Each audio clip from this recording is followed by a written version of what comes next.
It's Wednesday, and that means time for our weekly visit with Dr. Stan Anderson. He is on our WHBC Newsline right now. Good morning, Dr. Stan. Hey, Pam. Great to talk to you. All right, so I heard, I think it was last week or maybe the week before when they said there was no longer, I think, a shortage of Ozempic, I think it was. So give us an update. Fill us in on where all of this stands now. Yeah, so the short answer is everything was allowed because there was an emergency use authorization. And so emergency use means the pharmacy can't produce enough of the product, and so therefore the compounding pharmacies are allowed to compound it, and they're allowed to go forward with it.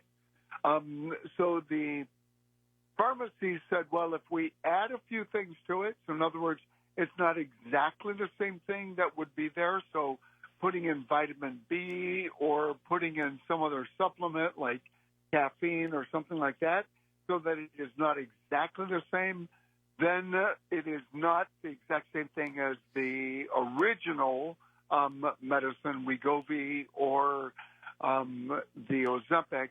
And so that's now in litigation. So right now, everything is up in the air, and they don't expect that the litigation is going to have finished before the next 2 months.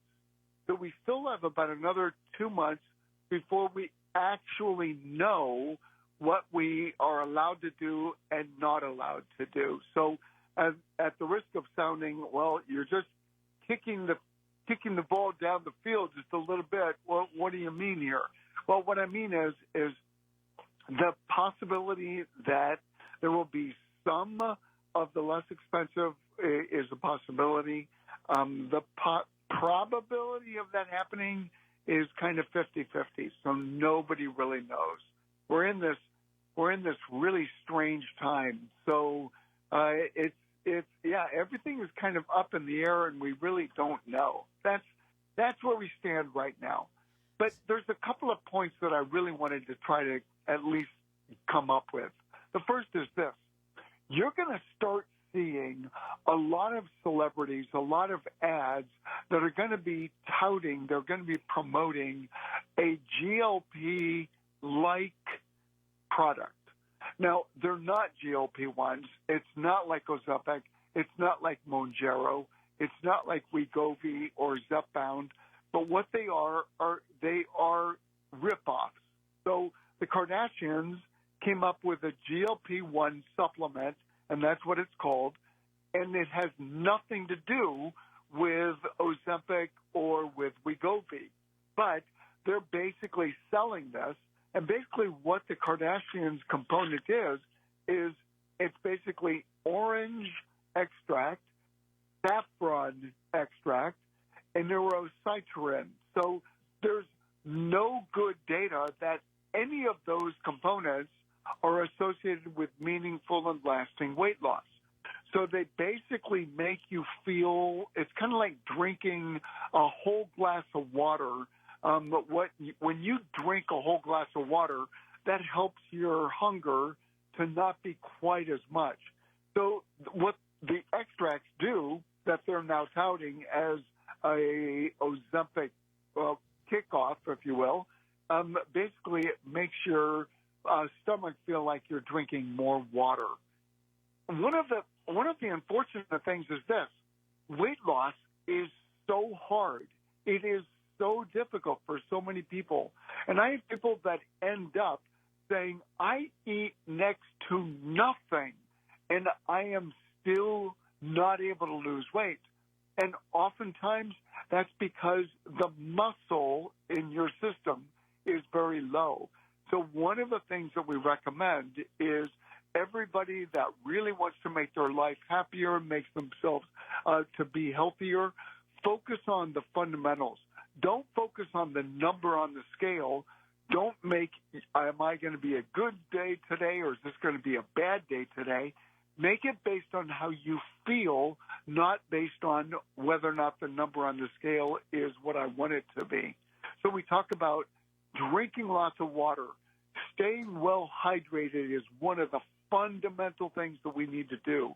And then the second thing is add maybe oat fiber before meals to get fuller faster. That works for many people.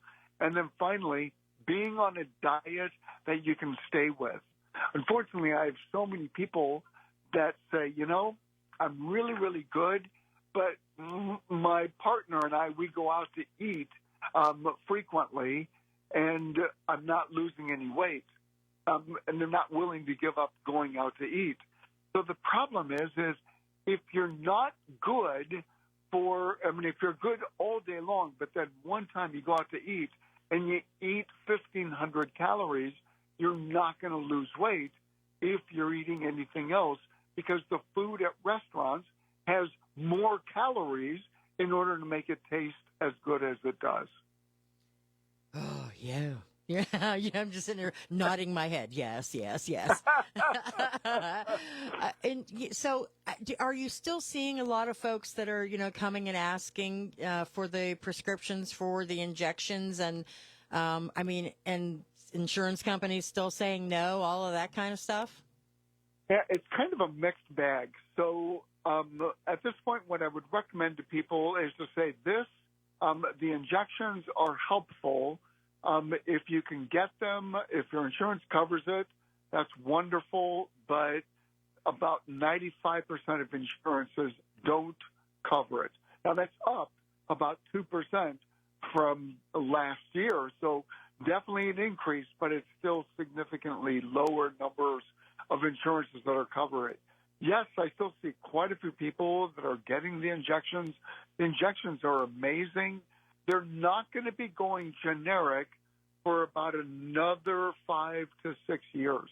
So probably 2032, 2031 is when you're going to see that the Wegovy, Ozempic, when that will likely go generic.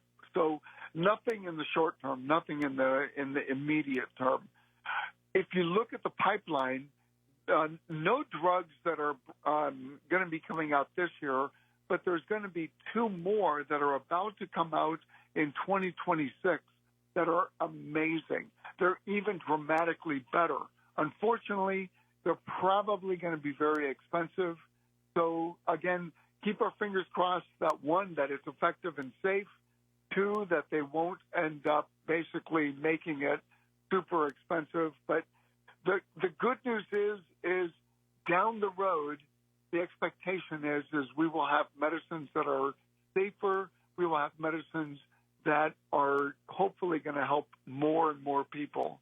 There was a recent study that was looking at trends, and they said if we continue on this trend, in 2030, about 50% of the entire world will be overweight or more. So we're in this difficult spot where our society has so many processed foods, so much junk food, so much food that just tastes so good that people tend to overeat.